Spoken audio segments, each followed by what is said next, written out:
Flowers are in bloom. Suck it, Punxsutawney Phil. It's springtime. Football is here. Hello, everybody. Welcome to Shut Up Football. I'm Jeff Stoltzfus. That's Kevin. In this episode, we can't shut up about the new USFL season. We'll take a look at the first week of games and the new mascots. Also, the XFL released a new logo. We'll look at all this, plus we'll test my fickle fealty to the New Orleans Breakers. Hit it!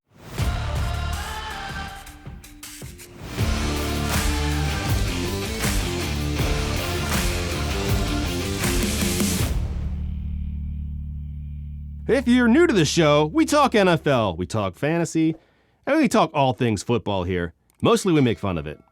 With love. Subscribe if you like. It's all in fun. Well, the XFL dropped a promotional video and debuted its new logo. My first reaction, I gasped so hard my boxer sucked straight into my lower intestines. And now you know my underwear situation. Where's the personality? This is supposed to be the extra fun league. This looks so stale and packaged. I was expecting some kind of Fury Road meets Busta Rhymes music video aesthetic. Flames, fisheye lenses, maybe some monsters hunting your family. You know, classy. Like getting slapped in the men's room with a steak. But then I took a deep, hard breath and a sip from my juice box and realized it means nothing. They hired some whiskey-soaked madmen who made a slick investor video. It's advertising. It means nothing about the league. I hope. But that logo, it looks like a clothing label, doesn't it? Like an athleisure company catering to the obese? The USFL revealed new team mascots. I like them, but that's not gonna stop me from making fun of them. They reached out on Twitter for fans to help name them, and I was happy to oblige. I don't know what he's holding, but it smells like a flush. Future congressman and runner-up in a John Hamm lookalike contest, it's Aces McBacon. Well, who's this finger-banging towhead fresh off the COVID trail? It's Billy the Chad. Vanilla Pony Express and Future Glue say hello to Secretariat. Check out this 5-star mascot. He commands battalions and terrifies Karens. Even at your funeral, he's going commando. It's General Cadaver. Who's this smiley cuddle bucket hiding in the bushes? He's a predator on and off the field and legally obligated to keep 500 yards from the local YWCA. It's Ticklebean. Nice to see the dad from the Wonder Years get another gig. The pants come off, but the suspenders never do. Say hello to Beef Van Cleef. Minty Albino, an obvious relative to Captain Aquafresh, swipe right on Rippy Peppermint. And who's this cocksure demon with bedroom eyes? And also, what the fuck is he? Not a star, that's for sure. I think I've seen this unwelcome red visitor before. Open your arms and spread your love for Herpy. Philly gets some weird-ass mascots. He fits right in with the fanatic and gritty. In fact, it's making me reevaluate my fandom for the New Orleans Breakers. I know I poo-pooed the Stars' ugly uniforms, but I found a new perspective. The precursor to the Philadelphia Eagles was the Frankfurt Yellow Jackets. The Eagles donned their putrid jerseys as homage back in the 2016 season. It was like staring into the sun. Also, I live in Maryland. Have you seen their flag? They're real proud of it. This thing is everywhere. And I mean everywhere. So my ability to appreciate ugly has been tested. I'll tell you what, Philadelphia Stars, if you would be so generous as to send me a t-shirt, I'll commit my allegiance to you right here on my show. In fact, I'll go to a game, maybe even track down Herpy for a picture. Let's make this happen. Where do they play? Alabama. Ooh. Okay, maybe not go to a game. That is inconvenient. But you can still buy my love for like $30. So week 1 is behind us. How did it go?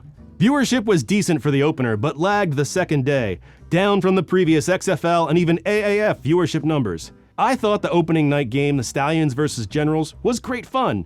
It was good football, but the rest of the games were not as much fun. They definitely had more of a minor league vibe, which the USFL is, and I'm not poo-pooing that. I just hope the rest of the season can match the opener. I saw some people noting how sparse the attendance was on day 2.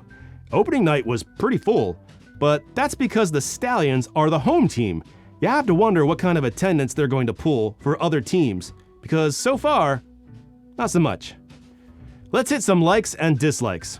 Dislike, bad special teams, a lot of missed chip shot field goals. I mean, field goals are boring anyway, but gimmies weren't gimmies last weekend.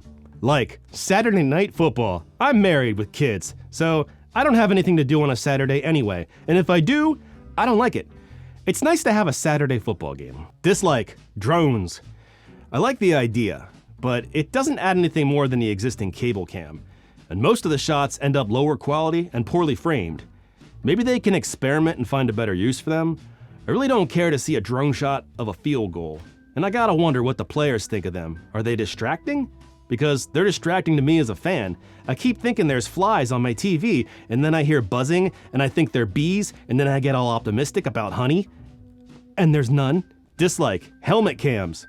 2 players from each team were outfitted with a helmet camera. I can see how some might want to see what it's like to be inside the action, but for me, it just looks like being in a car crash. I mean, I could get the same thrill from throwing my iPhone down a flight of stairs. Helmet cams remind me of the time when I was a kid, and I walked in on my dad in the shower, and I didn't know what I was looking at, I just knew I wasn't supposed to be there. Like virtual measurements. Just like in my bedroom, football is a game of disappointing inches. There's a computer chip in every ball to help measure yardage, which gets illustrated with a virtual replay system. It's supposed to be faster and more accurate, and it seemed to work pretty well in week 1. Now, I was not originally planning on doing this, but it was nice to have football in April, so screw it. It's time for a recap. Stallions, Generals. First play of the game, the Generals quarterback Luis Perez launched one deep for Randy Satterfield, who came down with it. A 49-yard pickup and perhaps an omen that this league was not destined to be boring as fuck. Satterfield also snagged the first touchdown of the season, which he paid for in ribs. He finished with 100 yards on the day. The Generals fielded a 2-headed monster in Perez and also quarterback DeAndre Johnson, who made plays with his arm and legs, rushing for nearly 100 yards and a touchdown.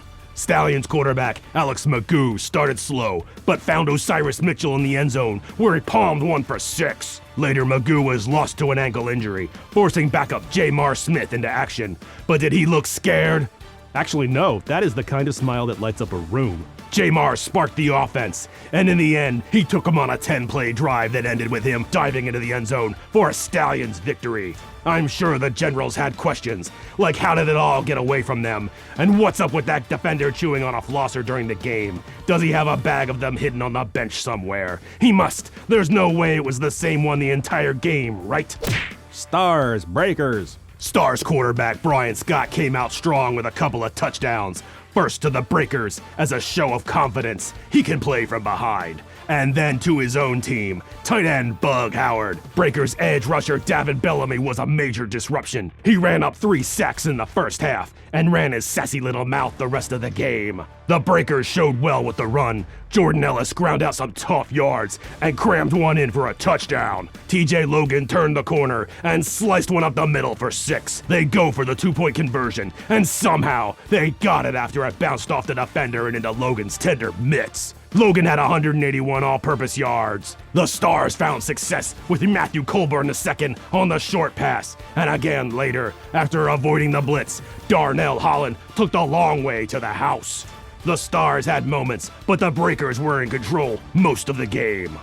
Gamblers, Panthers. The Gamblers looked like a real-life football team, and the Panthers were also present. Gamblers found success on the ground, but they weren't afraid to sling it. Quarterback Clayton Thorson went over defenders and found receiver Isaiah Zuber for a toe-tappity touchdown. That's nice! Panthers quarterback Shea Patterson found tougher sledding as he flopped like a fish and fumbled the ball away. It was scooped up by Reggie Northrup, who returned it for 6. Later, Patterson gave way to Paxton Lynch, and that went about as expected. Picked off by the punt returner. He would later fumble the ball as well. At that moment, for reasons unbeknownst to him, John Elway shifted uncomfortably in his seat, wherever he was. The Gamblers were looking sharp, but the Panthers were not. They needed something. I know. How about a Jeff Fisher pep talk at halftime? I assume it went something like this. Fantastic Beasts, The Secret of Dumbledore opened with $43 million. It's got a 49% on Rotten Tomatoes with an audience score of 85. It's a hell of a movie. Sonic 2 is hot on its heels, and I'll be damned if I let it get beat by some promiscuous hedgehog. I'm doing my part. Have you seen it? Have you seen it? I've seen it 26 times. It's only been out for 3 days. I've been sleeping in the theater. The floors are sticky. It's gross. That's my commitment. Fuck this game, I'm taking y'all to see it now. Let's go! Bandits, Maulers. Bandits quarterback Jordan Ta'amu found a connection with tight end Cheyenne O'Grady, which sounds like a Native American leprechaun. He caught 8 balls. Unfortunately, Maulers' Trey Tarpley caught one too. A tender moment as defender Kiava Tazzino intercepted a ball and handed it to his mother in the stands, which ended tragically after she was tackled for a 20-yard loss. Quarterback Josh Love connected on a couple of good throws, but overall the team couldn't get out of their own way and couldn't stop tripping over their own dick. The Bandits penetrated into their backfield on nearly every play. After the game, Josh Love changed his underwear and a couple more Bandits fell out. Just days ago, the Maulers cut running back Devion Smith for wanting pizza instead of chicken salad. What? The Maulers avoided the end zone all day, which can only mean one thing. In a cunning strategic move, the Tampa Bay Bandits capitalized by filling it with pizzas. Little Caesars, stacked 6 feet high, deep crust, thin crust. Oh, you crafty bastards. Pizza, pizza indeed. The Maulers only managed a field goal, the worst offensive showing in the league for week 1, and perhaps proving the old adage is true. You are what you eat. Coach Wilson said Smith was cut for more than just chicken salad, and I would fucking hope so. Apparently, he did meet the standards set by the coach. Standards his offensive line somehow met. I can only assume Coach Wilson immediately left his press conference and began the hunt for some 300-pound linemen willing to shun carbs and toss a chicken salad on the cheap. The USFL is off to a great start, but the question remains, can we handle the NFL, XFL, USFL, and college football? I mean, that's too much football, right? We can't always be watching football. Sometimes we have to build bridges or perform dog weddings or something. I'm greedy. I want them all to succeed. And that success starts with the Stars sending me a t-shirt. Your move, Stars. Cotton is the fabric of our lives. I need it. Thank you for watching Shut Up Football. We'll catch you next time. Peace. Check the mic and make sure it sound right, boys.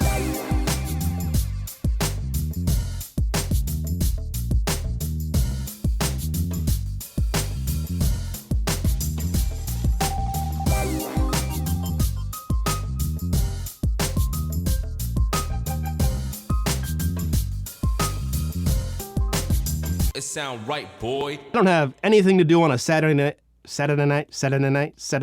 I'm married with a kid. Kid? One? I have actually 2. That's weird. Satterfield. Suck